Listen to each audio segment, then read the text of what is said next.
स्वागत है आपका न्यू स्टडी में। दोस्तों, आज हम प्राचीन भारतीय इतिहास को आगे बढ़ाते हुए आज हम बात करेंगे जैन धर्म के बारे में, जो कि बौद्ध धर्म के बारे में हमने पढ़ लिया था। ठीक है, आज हम जैन धर्म के बारे में समझेंगे। तो देखिए दोस्तों, जो जैन धर्म की उत्पत्ति हुई थी वो भी लगभग कहीं कहीं बौद्ध धर्म के वो सिद्धांत के लगभग मान सकते हैं हम, क्योंकि जो धर्म में जो बाकी धर्म में जो हिंदू धर्म में जैसे कुरीति आ रही थी, जो कि छुआछूत भेदभाव बढ़ रहा था, उनको ख़त्म करने के लिए यहाँ पर इसका वो कह सकते हैं कि उत्पत्ति हुई थी। तो जैन धर्म में 24 तीर्थंकर हुए थे दोस्तों। कितने हुए थे? 24 तीर्थंकर, मतलब 24 गुरु जो जैन धर्म को फैला रहे थे। ठीक है, तो 24 की पूरी जानकारी दोस्तों मिलती नहीं है, 24 गुरु की जो पूरी जानकारी मिलती नहीं है। लेकिन जो पहले थे ऋषभदेव और जो 23वें थे अरष्टिनेमि, इनकी जानकारी ऋग्वेद में मिलती है।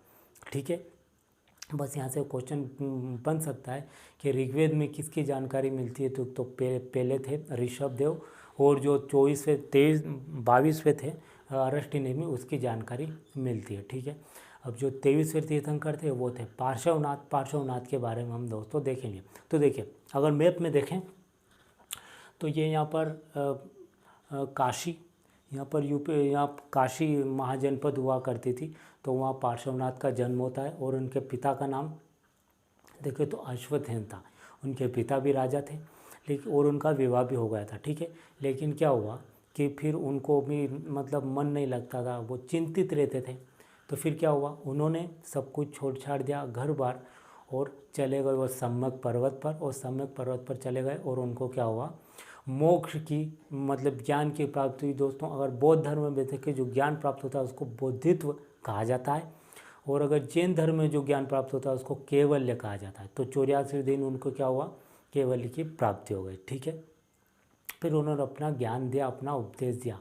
तो उनकी जो शिक्षाएं थी वो शिक्षाएं कुछ इस प्रकार की थी, जैसे कि उन्होंने बोला था कि सत्य, सदा सत्य बोलो, कभी झूठ मत बोलो। ठीक है, फिर उन्होंने बोला था अहिंसा। अहिंसा का मतलब ये होता है कि लड़ाई दंगा मत करो, मतलब शांत तरीके से रहो। ठीक है, उसके बाद में उन्होंने बोला था अपरिग्रह। अपरिग्रह मतलब कि चोरी मत करो, किसी को दुख मत दो, चोरी मत करो, डाका मत डालो। ठीक है, और अस्तेय, अस्तेय मतलब धन का एकत्र मत करो, सिंपल रहो, किसी के पीछे भागो मत।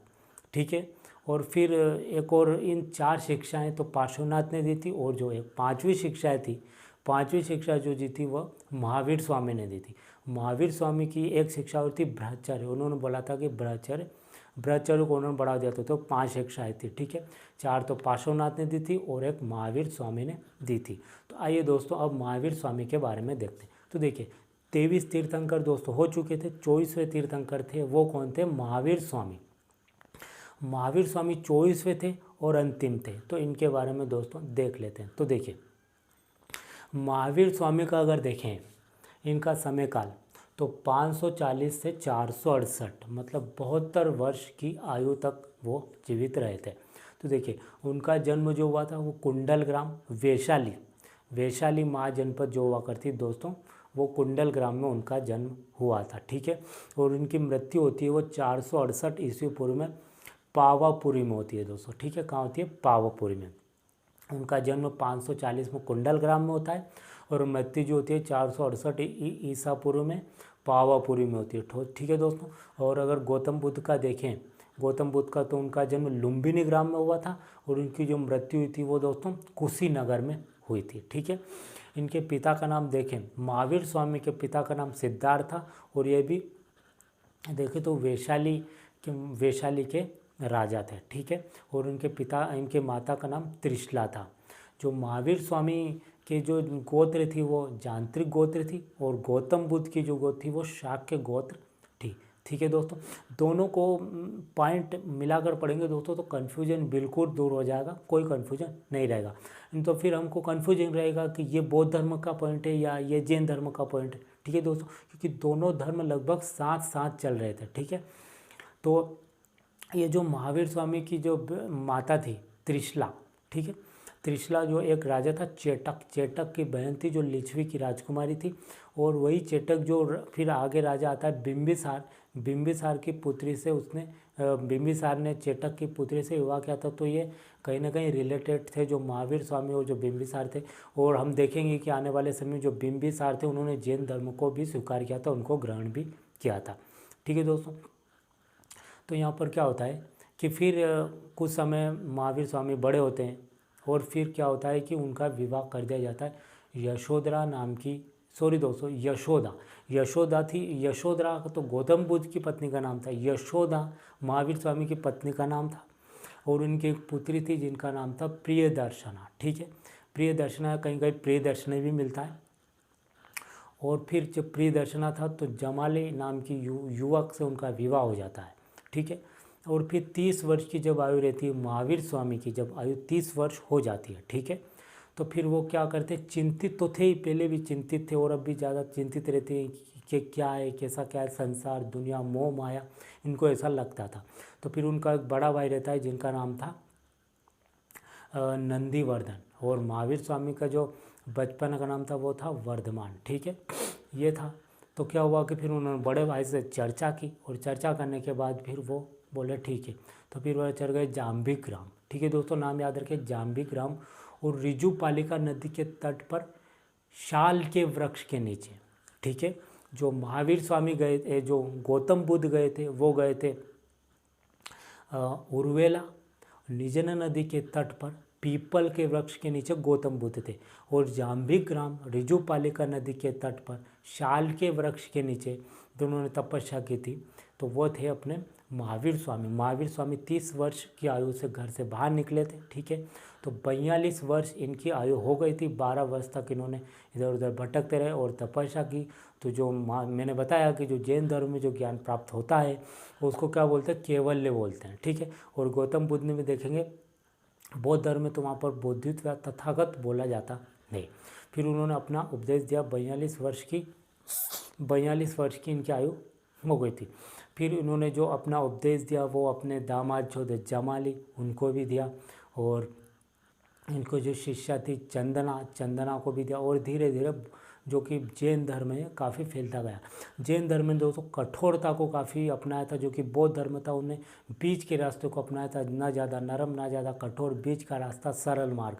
लेकिन जो जैन धर्म है महावीर स्वामी ने कठोरता को अपनाया था, क्योंकि इन्होंने पूरे जीवन एक ही वस्त्र में घूमते थे, इसलिए इन्होंने जो लोग इनको क्या करते थे, जो एक ही वस्त्र में थे और वस्त्र भी इनके फटते जा रहे थे, फट गए थे पूरी तरह से, क्योंकि उन्होंने वस्त्र पे पहने ही नहीं थे, जो थे वही थे। तो इन्होंने नग्नता को क्या किया, अपने धर्म में शामिल कर लिया था कि ये होना चाहिए धर्म में, क्योंकि कपड़े जो है ये दुनिया की मोह माया से बंधित है। तो उन्होंने सबसे मुक्त कर दिया था अपने आप को, और इसलिए इस धर्म का सिद्धांत भी ये कहता है कि दुनिया की मोह माया से मुक्त होना। ठीक है, फिर उन्होंने जो त्रिरत्न बताए थे, जैसे कि महावीर स्वामी ने भी बताया था कि दुनिया दुखों से भरी है, दुनिया में काफ़ी दुख है।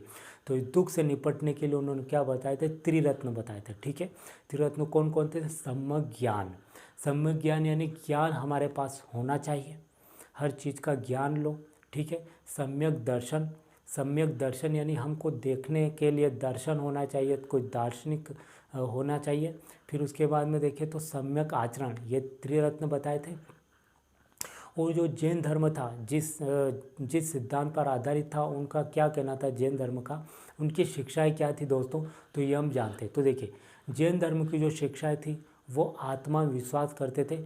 वो कहते थे कि आत्मा होती है और वह मर जाने के बाद भी दूसरे चीज़ों में चली जाती है। ठीक है, ये उनका कहना था। कर्म, जैसा कर्म करोगे वैसा ही फल पाओगे, अगर हमने सोचा और कर्म नहीं किया तो फिर दुख होगा। ठीक है, ये दोस्तों उन्होंने बताया था। फिर उसके बाद में उन्होंने जो बताया था वो बताया था वर्ण, जो कि वर्ण है, वर्ण व्यवस्था जो थी, वर्ण को उन्होंने महत्व दिया था कि वर्ण होना चाहिए, और ज्ञान भी लेना चाहिए। ठीक है, कर्म फल भी होना चाहिए। तो उन्होंने सब चीज़ को महत्व दिया था दोस्तों, लेकिन उन्हें परमात्मा जो कि भगवान है उनका खंडन किया था कि वो नहीं होते, भगवान को उन्होंने पूरी तरह से नकार दिया था। तो ये दोस्तों नास्तिक धर्म था, क्योंकि भगवान को नहीं मानता था। 3 धर्म नास्तिक थे दोस्तों, भारत में याद रखने चाहिए। एक तो जैन धर्म है, एक बौद्ध धर्म है, और एक चारवाक धर्म था। ये 3 थे जो दर्शन थे, 3 दर्शन बोल सकते हैं, ये नास्तिक थे और बाकी जो 6 दर्शन थे जो धर्म के वो आस्तिक थे। तो कुल 9 दर्शन हुए, जिसमें से 6 तो आस्तिक थे और 3 नास्तिक थे। बौद्ध धर्म, जैन धर्म और एक चारवाक जो दर्शन थे, तीनों ये नास्तिक थे। तो दोस्तों बौद्ध धर्म को भी हमने समझ लिया है, जैन धर्म को भी हमने समझ लिया है। आगे दोस्तों ये सीरीज में आपके लिए लाता रहूँगा और पूरा कंप्लीट जीएस का जो आपका कंप्लीट करवाऊँगा। इतिहास नहीं, इतिहास तो दोस्तों मैं पूरा करवाऊँगा ही आपको। इतिहास में बिल्कुल एक एक पॉइंट जहाँ से परीक्षा में, जो कि वनडे एग्ज़ाम है या हाई लेवल की एग्ज़ाम होती है, जैसे कि यूपीएससी हुआ या स्टेट पीसीएस हुआ, वहाँ से इस कौन कौन से टॉपिक से क्वेश्चन बनते हैं वो दोस्तों मैं आपके लिए लेकर आऊँगा। ये तो लेकर आऊँगा ही, दूसरे अदर सब्जेक्ट की भी लेकर आऊँगा। मतलब कंप्लीट जीएस आपको मैं दोस्तों कंप्लीट करवाऊँगा। ठीक है दोस्तों, आज के लिए इतना ही। तो ये सीरीज़ मेरी रोज़ जारी रहेगी। ठीक है दोस्तों, थैंक यू।